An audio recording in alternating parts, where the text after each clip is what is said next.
Well, Gary, we're here at the Weekenders 2004 here at Birmingham Academy. Why have you done these Weekenders particularly at this time? Well, it's been about 6 months since the last gigs in March, and 6 months for the ones in that. And I think if you leave it any longer, because the album is taking so long, but if I leave it any longer than that, I just feel like you start losing touch a little bit, really. So we used to tour every year, and it started to become very predictable, for me and for the fans, and I just thought that was a mistake. And so I stopped touring on a regular basis and just started to throw in these. It should have been like 1 gig here, 1 gig there, that kind of thing. I wanted to make it a bit more of an event again, so that people would never quite know when they were going to be or where they were going to be. And it seemed to work really, really well. And then one was never enough, because you're always a bit rough on your first night, even if you've rehearsed a lot. You just are, well, we'll be tonight. And you're more nervous because you don't really know this stuff as well as you should. And so then we started doing 2. Be a bit better, you can relax a bit. And I think we've done some 3s now as well, but it's back to 2. So, but I love them. I like it. I don't like it as much as touring proper, because that's much more fun. But the Weekender thing, it's nice, and it does keep me in touch, and it does let people know I'm still around. And from time to time, we can drop in some new songs if there are any. And it's cool. It's a vibey thing to do. I look forward to them. As soon as one's finished, I look forward to the next one. Can you tell us what it's like in the build-up in the Numan household towards these Weekenders? How does the excitement builds, towards the when you're actually rehearsing and building up what songs to pick, that sort of thing? Is it really exciting? It's more of a worry than excitement. There's a lot to do. A lot of very boring things to do. We rehearse at my place, and I've had this room built for it, which is still not finished, and it's a bit of a shambles. And I have to prepare it, so I've got to get loads of gear out of various storage places in the studio and put it all together and be wiring things up and on my own, and it's heavy. So there's a lot of just grungy sort of work. The choosing the songs, this song was much easier, although normally I really sweat blood over it. Well, it takes about, I guess it's about 2 weeks before the gigs it really starts to kick in. I spend the first week having decided what songs I'm doing, programming and making sure I've got the right gear, because a lot of the songs are recorded with certain synthesizers and I've sold them. Don't have them anymore, so you've got to either track them down or reprogram the newer stuff to sound the same.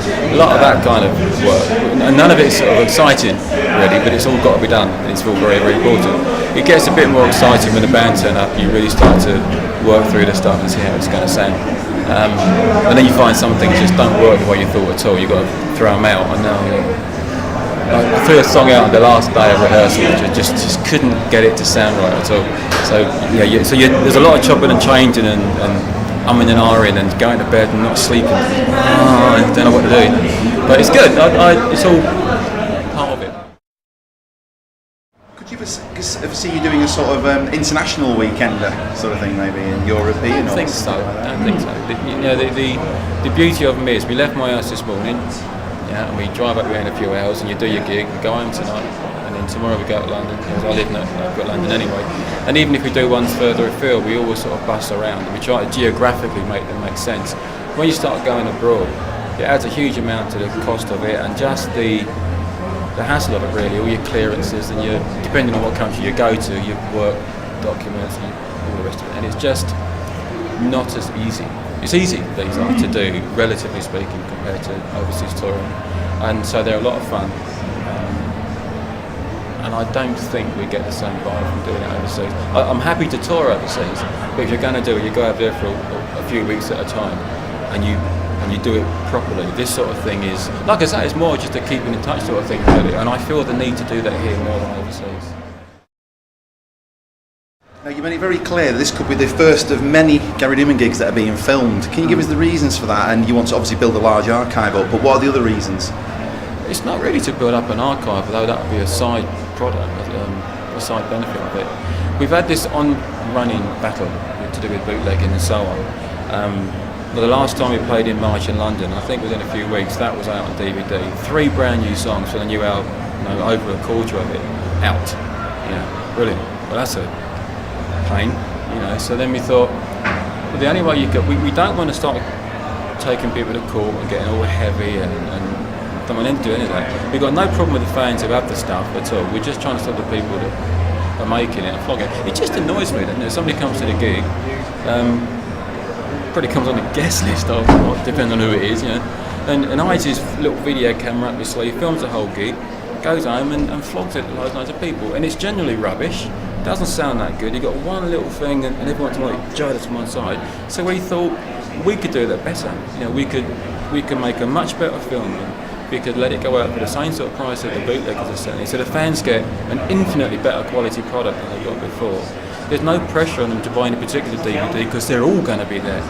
So we're probably talking very low numbers for each one, but it just seems to us a perfect way of doing it. You kill your bootleg and pretty much stone dead, because why would they bother?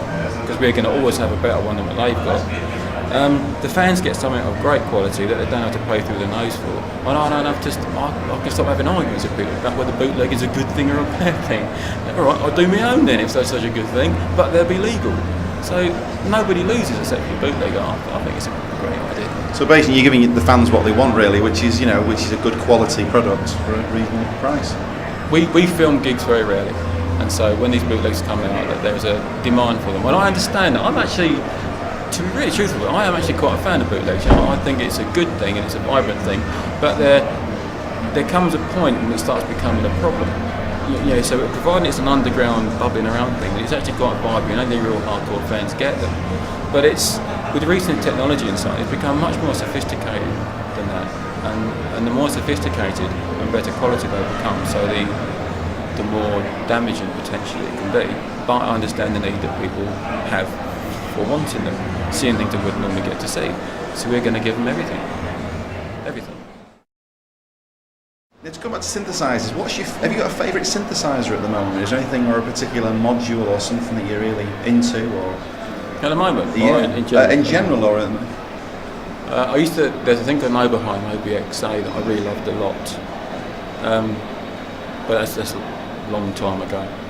Still got one actually, but it's in my garage and it's sad to see bits of rust on it and spiders and things. But I've still got one. What else? Prophet 5 was good. Mini Moog obviously was good, but I actually preferred the Odyssey. That was a really cool synth in its day. I think the Mini Moog now gets such a great reputation for nostalgic reasons, and largely from people that never actually used them for real. So, but it was good. It was just different. Of the modern synth, there's so many to choose from, and they're much of a muchness really. I think the Yamaha Motive is particularly